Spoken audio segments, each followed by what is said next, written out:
ao som de Um Babaraúma Homem Gol, Jorge Ben, Mano Brown.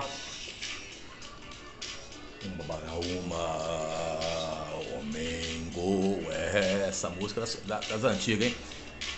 Mas é o seguinte, todo mundo aí descansando em férias, uns viajando, e a gente aqui, praia, né, futebol, um babaraúma aí, e a gente aqui se encontra nas férias pra ficar fazendo vídeo, mano, pra você ver como é que é a situação de professor, né, o alcance seria pequeno pra gente. Mas é o seguinte, vamos falar aqui agora, o Ramon, pode desligar aí o som aí pra não atrapalhar a rapaziada, por favor?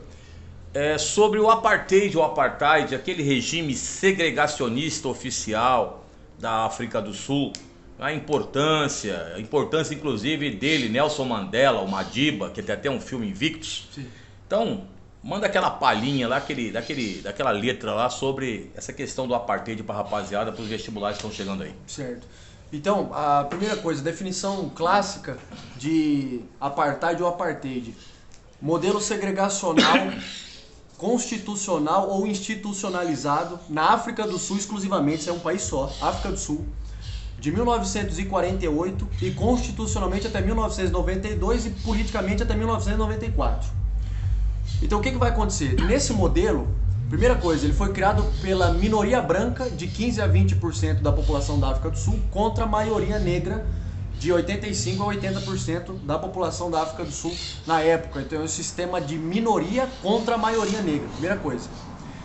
O modelo é pós-Segunda Guerra Mundial, 1948, e a primeira coisa que o vestibular pode tentar fazer para arrebentar os alunos lá é dizer que o processo de segregação e perseguição de brancos contra negros na África do Sul começou com o apartheid. Não, ele só oficializou o processo.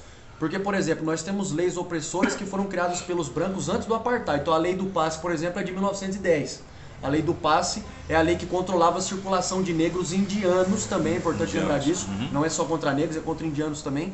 Dentro da África do Sul, limitando a sua circulação dentro de algumas áreas do território que eram exclusivas para brancos. Então a lei do passe é de 1910, o que mostra que a opressão é anterior. A lei de terras nativas é de 1913. As terras foram tomadas da população negra e aí você tem a concentração fundiária nas mãos dos brancos e os negros vão viver em áreas designadas, né, específicas, que depois vão ser chamadas de bantustões, que são os bairros específicos para a comunidade negra segregada. A lei de proibição de casamento misto, que proibia casamento de brancos e negros, essa lei é de 1949, um ano depois da criação oficial do apartheid, e a lei de segregação educacional de 1953, que separou escolas para brancos e negros. E dentro desse processo de opressão de brancos contra negros, nós temos três revoltas principais. A revolta de Bambata, em 1906, é a revolta dos líderes tribais Zulus, que é uma tribo, etnia específica da África do Sul, contra a dominação britânica e a cobrança de impostos elevados. Revolta massacrada pelos britânicos. O massacre de Sharpeville, 1960, é uma revolta em um bantustão. Sharpeville era um bantustão, uma área designada para a população negra, e a revolta de Sharpeville, que vai resultar no massacre de Sharpeville, foi uma revolta dos negros exigindo o fim da lei do passe. Nessa revolta nós temos um massacre de 69 negros que participaram do processo. E nós temos também a revolta, o massacre de Soweto em 1976, em outro bantustão, né, hoje a favela de Soweto. Essa manifestação foi contra a lei de segregação educacional e nessa daí nós temos mais de 300 mortos. Durante todo esse processo de opressão e dominação dos brancos, o CNA, que era o Congresso Nacional Africano, criado em 1912, né, o principal líder aí, a princípio não era nem o Mandela, o Walter Sisulu era o cara principal e ele convida o Mandela, né?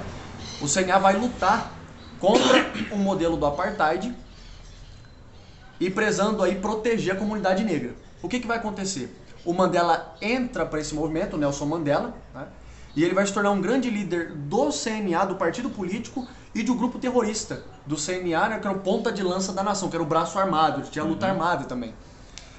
Mandela vai cometer vários atentados terroristas, vai ser perseguido pela polícia branca e vai ser preso.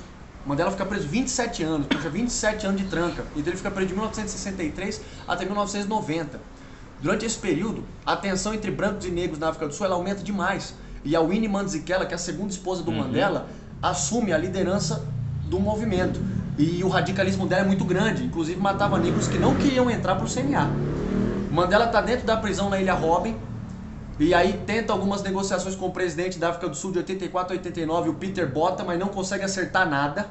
E quando entra o Frederick de Klerk, o outro presidente da África do Sul que sucedeu o Botha, ele consegue combinar algumas coisas com o Mandela e ele se vê forçado a libertar o Mandela para que o Mandela acabasse com o conflito civil na África do Sul entre brancos e negros. E quando o Mandela é libertado, ele já não é mais aquele homem que cometeu os atentados terroristas, ele já é um cara pacifista e aí ele pede paz na África do Sul.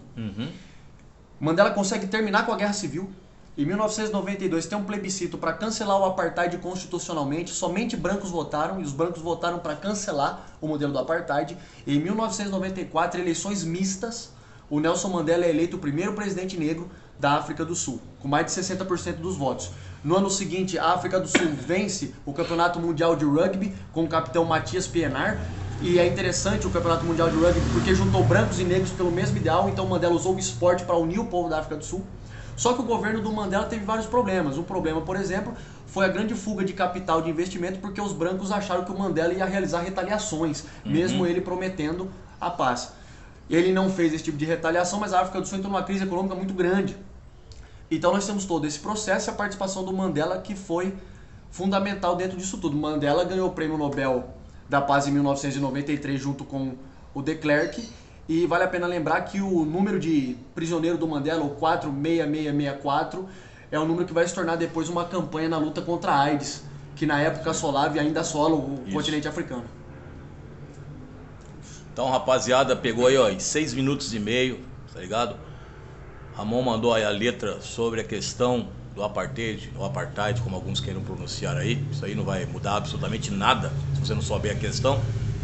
Cola conosco no canal aí, compartilhe, como eu sempre falo, o canal Guerrilheiro de Educação junto com o canal Pelas Barbas da História, acesso democrático à educação, ou seja, o acesso aberto a todas as pessoas aí, independente de você ter situação financeira aí para pagar ou não. No nosso canal não tem nem negócio de torne-se membro, velho, que aqui é o seguinte, nós estamos lutando aí com a guerrilha aqui real e é nóis e já é um esporte. Até logo.